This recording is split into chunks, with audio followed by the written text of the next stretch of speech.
मेरी खाला एक 35 साल की खूबसूरत औरत थी, लेकिन देखने में अभी भी जवान लगती थी। वह हमारे यहाँ नौकरानी का काम करती थी, लेकिन वह मुझे अपना मानती थी। एक दिन खाला कहने लगी कि आज मैं तुम्हारे पैरों की तेल से मालिश कर दूंगी। मैं उनको बार बार मना करता रहा कि नहीं खाला, रहने दो, लेकिन वह जिद करके मेरे कमरे में आ गई और तेल लेकर मेरे पैरों की मालिश करने लगी। मालिश करते करते उसका हाथ मेरे पैरों के ऊपर आने लगा, जिससे मेरे जज्बात मचलने लगे। फिर एक नज़र खाला की आंखों में देखा तो उसकी आंखों में वह प्यास थी जिसका मैं तसव्वुर भी नहीं कर सकता था। फिर अचानक से वह मेरे ऊपर आ गई, जिससे मैं अपने जज्बातों पर काबू नहीं कर सका और खाला को पूरी रात दोस्तों कहानी से फुल मज़ा लेने के लिए वीडियो को आखिर तक देखिएगा और मेरे साथ रहिएगा। मेरा नाम अदिल है और मेरी उम्र अभी 18 साल है। मेरी खाला बहुत खूबसूरत थी, वह मेरा बहुत ही ख्याल रखती थी, लेकिन मैंने कभी नहीं सोचा था कि मुझे अपनी खाला को इस तरह देखने का मौका मिलेगा। मुझे नहीं पता था कि जिसने बचपन में मेरा इतना ख्याल रखा उसके मुझे देखने का नजरिया इस तरह बदल जाएगा। एक बार मेरे माँ बाप 3 महीने के लिए सऊदी अरब चले गए। इस वक्त मेरी माँ ने घर का काम करने के लिए एक नौकरानी रख ली थी। दूसरे दिन सुबह के 9 बजे घर की घंटी बजी। इस वक्त मेरी अम्मी और अब्बा सऊदिया जाने के लिए घर से निकल गए थे। इस वक्त मैं जैसे ही दरवाज़ा खोला तो देखा कि मेरे सामने एक बहुत ही खूबसूरत औरत खड़ी थी। वह मुझसे कहने लगी कि इस घर में एक नौकरानी की ज़रूरत है ना। मैंने कहा हाँ, मेरी माँ ने आपको बुलाया होगा। फिर मैं उस औरत को फ़ौरन अपने घर के अंदर बुला लिया, लेकिन वह औरत कुछ ज़्यादा ही तेज़ निकली। जितनी वह देखने में खूबसूरत थी उतनी ही वह शातिर भी थी, क्योंकि उसे फौरन पता चल जाता था कि घर में क्या चीज़ कहाँ रखी हुई है। फिर मैंने अपनी माँ को फ़ोन करके बताया कि घर पर एक नौकरानी आ गई है, तो माँ कहने लगी हाँ, उसे मैंने ही तुम्हारी मदद के लिए भेजा है। नौकरानी के आने की खबर सुनकर माँ की भी फिक्र दूर हो गई। दिन भर के काम के बाद जब शाम को नौकरानी को काम से छुट्टी का वक्त हो गया, इस वक्त नौकरानी कहने लगी अदिल, मैं सुबह से तुम्हारे साथ हूँ, लेकिन तुम अभी तक मुझे पहचान नहीं पाए। इसकी बात सुनकर मेरे चेहरे पर एक बड़ा सवाल खड़ा हो गया। तब मैंने उससे कहा कि मैं जानता हूं कि अब दूसरे के घर में काम करने वाली औरत हो, उसके अलावा आपकी दूसरी पहचान क्या हो सकती है। मेरे इस बात पर वह कहने लगी, मैं इस घर में नौकरानी बनकर जरूर आई हूं, लेकिन इससे पहले मैं तुम्हारी मुंड बोली खाला के नाम से जानी जाती थी। मेरा नाम राबिया है। मैं तुम्हें बचपन में बहुत खिलाती थी, मैं तुम्हारी खाला। मुझे अब समझ में आ गया था कि मेरी देखभाल के लिए मेरी माँ ने खाला को मेरे पास भेजा था, लेकिन यह बात मुझे पता ही नहीं थी। मुझे नहीं पता था कि राबिया मेरी खाला है। जब बच्चा बड़ा हो जाता है तो उसे बचपन की बातें भी याद नहीं रहती। इस दिन मेरे साथ भी वही हुआ था, लेकिन मुझे उनका नाम याद था, इसलिए जैसे ही राबिया खां ने मेरा हाथ पकड़ा तो मुझे इसकी हरकत से एक अलग ही एहसास होने लगा। इस दिन मैं इतने सालों के बाद अपनी मुंड बोली खाला से मिला था, इसलिए मैं बहुत खुश था। जब उन्होंने देखा कि मैं उन्हें पहचान लिया है तो उनके चेहरे पर भी मुस्कुराहट आ गई थी। इस वक्त शाम के 8 बज रहे थे, तो मैं खाला से कहा कि अब घर का सारा काम हो गया है, तो अब आप जा सकती हैं, लेकिन कल वक्त पर काम पर आ जाइएगा। मेरी बात सुनकर वह कहने लगी, अदिल बेटा, मेरे पास रहने के लिए ना घर नहीं है। अगर आप मुझे कुछ पैसे कम भी दोगे तो भी चलेगा, लेकिन अगर मुझे रहने के लिए कमरा दे दो तो वह अच्छा रहेगा। इसकी बात सुनकर मैंने अपनी माँ को फ़ोन किया। मैंने अपनी माँ को इसके बारे में सब कुछ बता दिया। तब माँ ने कहा कि हमारे घर में बहुत कमरे खाली पड़े हैं, तुम इसमें से एक कमरा इसे दे दो। अगर वो घर में रहेगी तो वह तुम्हारा ख्याल अच्छे से रख दिया करेगी, तुम्हें भी बहुत ज्यादा काम करने की जरूरत नहीं पड़ेगी। माँ की बात मानकर मैंने उन्हें घर में एक कमरा दे दिया। वह अपने साथ कोई भी सामान लेकर नहीं आई थी, इसलिए मैंने उन्हें माँ के कुछ पुराने कपड़े दे दिए। फिर मैं उनसे कहा कि माँ के कमरे में आप अपने कपड़े बदल लेना। इतना कहकर मैं कमरे से बाहर आ गया। कुछ देर के बाद मैं माँ के कमरे में वापस चला गया, क्योंकि मुझे उनके कमरे से चार्जर लेना था। इस वक्त मैं यह भूल गया था कि खाला कमरे में कपड़े बदल रही है। जब खाला को कपड़े बदलते देखा तो अपनी आंखें बंद कर ली, लेकिन खाला को मुझे देखकर कोई शर्म नहीं आई, वह चुपचाप अपने कपड़े पहन रही थी। फिर उन्होंने कहा कि अदिल, यहाँ आओ, मेरे सामने बैठो और मुझे बताओ कि तुम्हारी माँ का यह सूट मुझ पर कैसा लग रहा है। जब वह अपने कपड़े बदल रही थी तब भी वह मुझे अपने पास बुला रही थी, लेकिन मुझे यह सब अच्छा नहीं लग रहा था। खाला देखने में बहुत खूबसूरत और जवान लग रही थी, वह एक जवान लड़की की तरह लग रही थी। कुछ ही देर में वह मेरी माँ की साड़ी पहनकर उनके कमरे से बाहर आ गई। इस पुरानी साड़ी में खाला बहुत खूबसूरत लग रही थी। ऐसे ही कुछ दिन बीत गए। उन्हें काम पर आए 10 दिन हो गए थे। फिर उन्होंने मुझे अपने बचपन की यादों के बारे में बताने लगी। मुझे बचपन की बातें याद आने लगी थीं। इस वक्त मैं बहुत ही मासूम हो गया था क्योंकि बचपन की याद ही ऐसी होती है। खाला ने मुझे बचपन की याद दिलाकर मुझे थोड़ा परेशान कर दिया था। एक दिन मैं नहाकर अपने कमरे में कपड़े बदल रहा था, तभी खाला वहां आ गई और कहने लगी, अदिल लो आज मैं तुम्हारी मालिश कर दूंगी। खाला की ऐसी बातें सुनकर मैं बिल्कुल हैरान हो गया। मैंने कहा, नहीं खाला, मैं खुद ही कर लूंगा, मुझे दूसरों से शर्म आती है। फिर मैं खाला से कहा, अब मालिश का काम छोड़ दें, अब किचन में जाकर यह देखें कि नाश्ते में क्या बनाना है। मेरे बार बार मना करने पर भी वह मुझे मालिश के लिए जिद करती रही। मैंने सोच लिया था कि खाला चाहे कितना भी जोर लगा ले, मैं उनसे मालिश नहीं करवाना चाहता था क्योंकि अब मैं बड़ा हो गया था तो मुझे शर्म आती थी। मैंने एक नज़र खाला को गौर से देखा, वह उदास होकर वहीं बैठ गई थी। फिर उसने मुझसे कहा कि तुमने मेरे हाथ से मालिश नहीं करवाई, लेकिन मुझे कपड़े पहना दो। मैं चुपचाप उनके सामने अपना सर झुकाकर उन्हें अपने कपड़े दे दिए। फिर मुझे कपड़े पहनने लगी। वह मुझे कपड़े पहनाने के बाद मेरे बाल भी बनाने लगी। इस वक्त मेरे मन में खूबसूरत खाला को देखकर कई तरह के ख्याल आ रहे थे। मैं उसके साथ कुछ भी बुरा नहीं सोच सकता था। एक दिन मैंने खाला से कहा कि आप इस घर को अपना ही समझें। फिर वह वैसे ही रहने लगी जैसे सच में वह इसका अपना घर हो। एक दिन शाम को दोस्तों के साथ एक पार्टी में जा रहा था। फिर खाला ने मुझसे पूछा कि तुम कहाँ जा रहे हो। मैंने उससे कहा कि मैं एक पार्टी में जा रहा हूँ। इस पर वह कहने लगी कि तुम मेरे साथ घर में इकट्ठे रहते हो और पार्टी में अकेले जा रहे हो कभी कभी। मैंने खाला से कहा कि मैं आपको बाहर घूमने के लिए ले जाने को तैयार हूँ, लेकिन तुम अच्छे से तैयार होकर एक पाकिस्तानी हिरनी की तरह मेरे साथ चलना होगा। मेरी इस बात पर खाला तैयार हो गई। फिर मैंने माँ के कमरे से एक अच्छी साड़ी निकालकर खाला को दे दी और कहा कि इसे पहनकर अच्छे से तैयार हो जाओ क्योंकि वहाँ पार्टी बहुत शानदार थी। जब वह तैयार होकर माँ के कमरे से बाहर आई तो उन्हें देखकर मेरी आंखें चमक उठीं क्योंकि खाला की खूबसूरती की चमक ने मुझे चौंका दिया था। मुझे लगा कि वह उम्र दराज औरत है, लेकिन वह तो बहुत ही जवान लड़की की तरह खूबसूरत लग रही थी। वह मेरी माँ के कमरे से पूरी साड़ी नहीं बल्कि उनकी आधी साड़ी पहनकर आई थी और उन्होंने मेकअप भी किया था, जिससे वह देखने में बहुत ज्यादा खूबसूरत लग रही थी। आज मैंने एक ऐसी हूर को देखा था जो आधी साड़ी में एक अलग ही अंदाज में नजर आ रही थी। वह बिल्कुल भी 35 साल की नहीं लग रही थी क्योंकि इस साड़ी में उनका जिस्म भी बेहद नाजुक और खूबसूरत लग रहा था। जैसे ही मेरी नज़र उनके वजूद पर पड़ी तो मैं शर्म से अपना सर झुका दिया। फिर जैसे ही खाला मेरी तरफ बढ़ी, उनका पैर फिसलकर हील वाले सैंडल से निकल गया और वह मेरे ऊपर आ गई।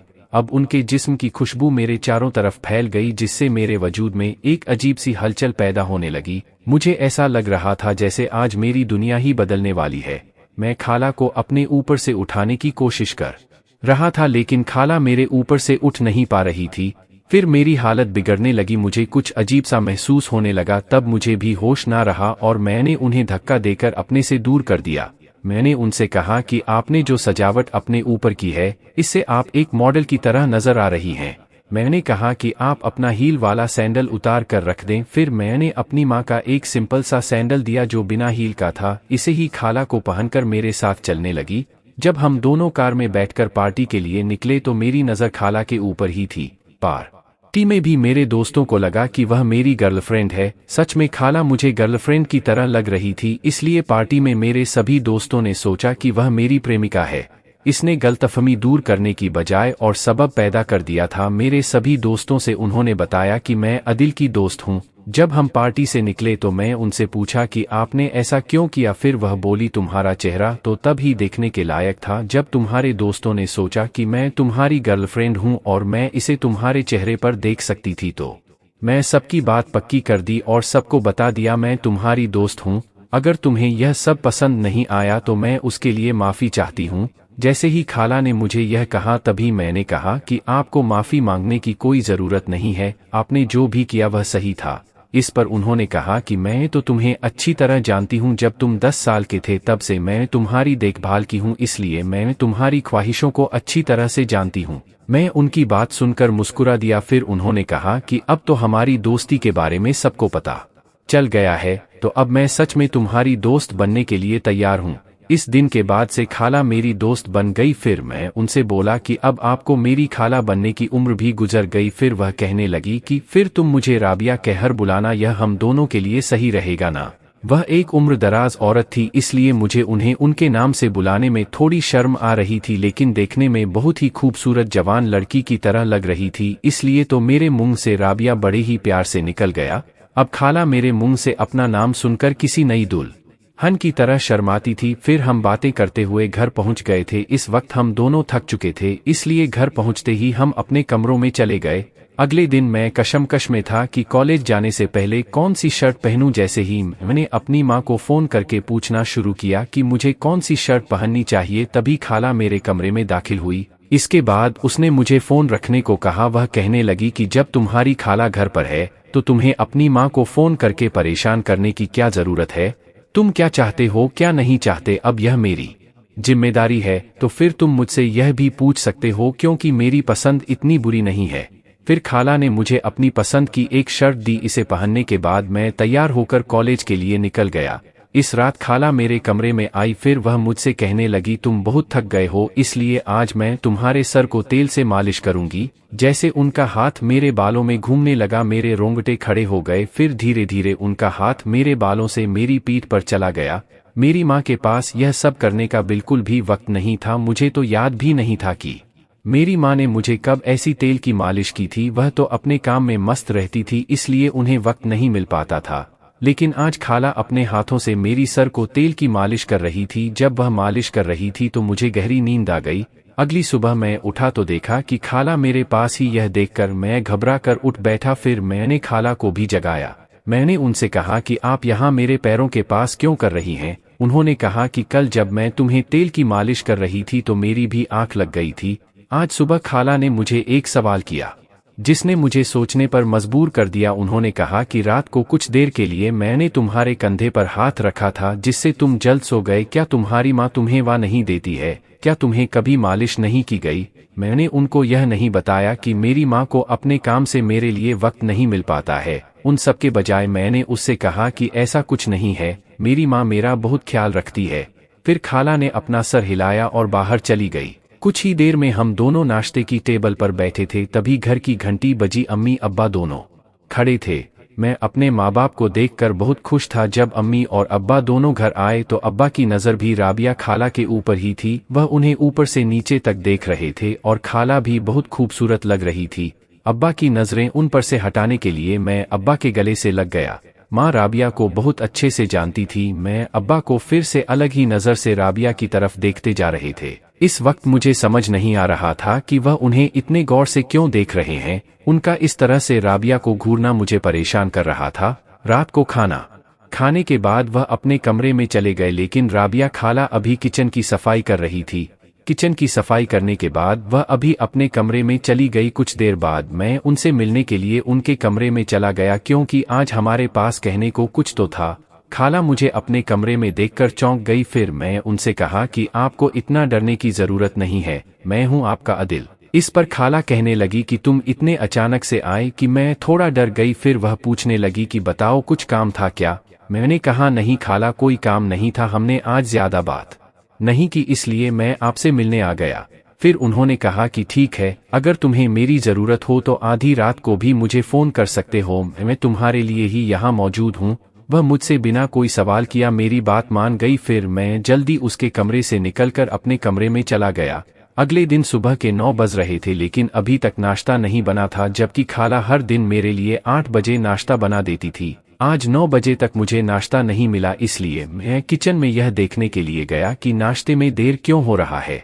मैं जैसे किचन में गया तो देखा कि खाला अपना चेहरा नीचे किए हुए खड़ी थी। वह गहरी सोच में पड़ी हुई थी। मैंने उनसे पूछा कि क्या हुआ। फिर वह कहने लगी कि तेरे अब्बा, वह आगे कुछ कहने ही वाली थी कि तभी अब्बा रसोई में आ गए। अब्बा को देखकर उन्होंने अपना सर मेरी तरफ से घुमा लिया। कल जब से अब्बा घर आए थे तब से अब्बा की बुरी नज़र राबिया पर थी।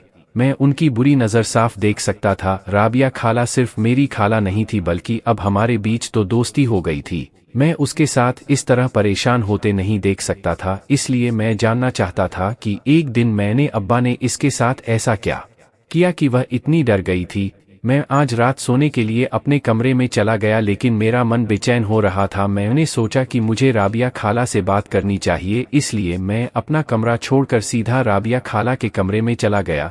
जब उनके कमरे के पास पहुंचा तो देखा कि मेरे बाप राबिया के कमरे में थे। उन्होंने उनके हाथों में ढेर सारे पैसे रखे हैं। यह देखकर मुझे लगा कि कहीं अब्बा ने राबिया खाला के साथ कुछ गलत तो नहीं कर दिया। मैं सोचने लगा कि अब्बा जी ने उन्हें अचानक इतने पैसे क्यों दे रहे हैं। सामने का मंजर देखकर मेरे मन में एक ही सवाल उठ रहा था। इस वक्त अब्बा से कह रही थी कि जब तक मैं अदिल से नहीं मिलूंगी तब तक मैं इस घर से नहीं जाऊंगी।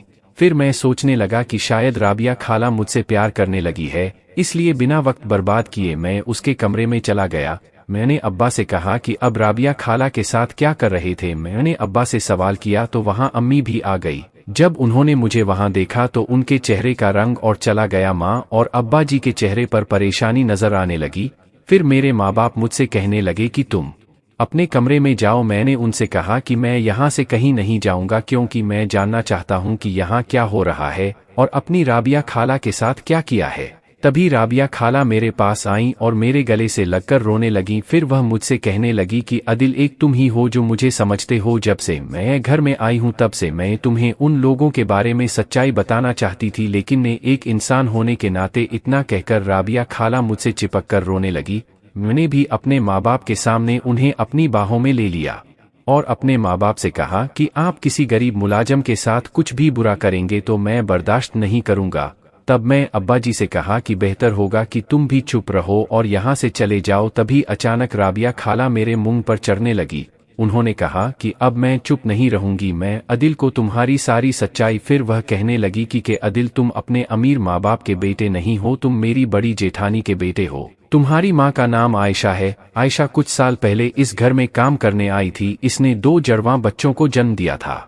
उनमें से एक को इसके मालिक ने गोद ले लिया था। अब मैं तुम्हारे दूसरे भाई की देखभाल कर रही हूँ। मैं तुम्हारी भी अच्छे से देखभाल करूंगी, तुम अभी मेरे साथ चलो। इतना सुनने के बाद मैंने राबिया खाला को अपने से दूर कर दिया। फिर मैंने उससे कहा कि मुझे आपकी बातों पर भरोसा नहीं है। आप मेरी खाला भी होंगी लेकिन मैं आपके साथ जाकर अपनी जिंदगी खराब नहीं करना चाहता। आप यह गलत कह रही हैं कि यह मेरे माँ बाप नहीं। आप उन्हें धमकी दे रही हैं कि आप उन्हें सच बता देंगे। मैं उनका बेटा नहीं हूँ, इसलिए वह मुझे खोने से डरते हैं क्योंकि उन्होंने एक माँ और बाप की तरह मेरा बहुत अच्छे से ख्याल रखा। अब मैं सारी सच्चाई जान गया हूँ और आपके मुंह से ऐसा सुनने में मुझे कोई उम्मीद नहीं है क्योंकि मेरे माँ बाप ने मुझे मेरे सोच से भी बेहतर जिंदगी दी है। फिर माँ और अब्बा जी खाला को पुलिस को देने जा रहे थे, लेकिन मेरे जड़वां भाई की वजह से खाला ने इससे छुटकारा पा लिया क्योंकि वहाँ उसकी देखभाल वही कर रही थी। ऐसे ही कुछ पैसे इसने कुछ साल पहले मेरे माँ बाप से लिए थे। मेरे जन्म के बाद मेरी माँ का इंतकाल हो गया था। उन्होंने मेरे बड़े भाई की ठीक से देखभाल नहीं की और उसने इसे अच्छी तरबियत नहीं दी थी और इसलिए आज खाला ने इधर उधर से चोरी करके पैसे कमाकर अपना गुजारा कर रही थी और अभी वह मेरे माँ बाप से पैसे लौटने के लिए ही आई थी। इसने घर से कुछ महंगी चीजें भी चुराई थीं और इसे भी वापस नहीं दे रही थी, तो इसने मेरे माँ बाप से 10 लाख की मांग की थी, लेकिन इस बार मेरे माँ बाप ने इसे इतनी बड़ी रकम देने से मना कर दिया। इसलिए खाला धमकी दे रही थी। माँ और बाप इसे कुछ पैसे देकर हमारे घर से बाहर निकाल रहे थे, लेकिन इसने मेरा भरोसा जीतने की अच्छी कोशिश की थी। पर जैसे इसकी सच्चाई सामने आई तो मेरे मन में उनके लिए वह सारा प्यार एक झटके में निकल गया। कुछ साल पहले मेरे माँ बाप ने मुझे गोद लेने के लिए राबिया खाला को पैसे दिए थे, लेकिन वह उन पैसों को ठीक से रख नहीं पाई, ना ही वह मेरे बड़े भाई को अच्छे से परवरिश दे पाई। अगर उन्होंने संभाल कर रखे होते अपने पैसे और वक्त की कदर की होती तो आज उनका बेटा बेहतर रास्ते पर होता और किसी अच्छे इंसान के रूप में उतना ही बड़ा नाम रोशन करता। लेकिन खाला ने ना तो इसे अच्छी जिंदगी दी और ना ही अच्छी तरबियत दी, इसलिए आज उन्हें झूठ बोलकर अपनी जिंदगी गुजारने का वक्त आ गया था। कहते हैं कि रिश्ते पैसों से कहीं ज्यादा अनमोल होते हैं, क्योंकि बच्चों को पैसों से अच्छा खाना अच्छा कपड़ा तो मिल सकता है, लेकिन पैसों से कभी अच्छी तरबियत नहीं मिल सकती।